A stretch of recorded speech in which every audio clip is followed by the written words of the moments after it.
ஆபாச வீடியோ இருப்பதாக பணம் கேட்டு தருமபுரம் ஆதீனம் மிரட்டப்பட்ட வழக்கில் தருமபுர ஆதீனத்தின் முன்னாள் நேர்முக உதவியாளர் செந்திலை தனிப்படை கைது செய்திருக்கிறது. தொடர்பான விரிவான விவரங்களை செய்தியாளர் சேதுராமன் வழங்க கேட்போம். சேதுராமன், வணக்கம். இந்த கைது நடவடிக்கை குறித்த விவரங்களை பதிவு பண்ணலாம்.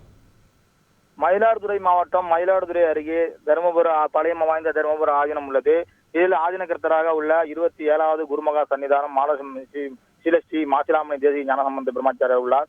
இந்த இவர் சம்பந்தப்பட்ட ஆபாச வீடியோ உள்ளதாக கடந்த 3 மாதத்துக்கு முன்பு சில பேர், அதாவது மாவட்ட தலைவர் அகோரம் உட்பட கிட்டத்தட்ட ஒரு 9 பேர் மேல வழக்கு பதிவு செய்யப்பட்டது.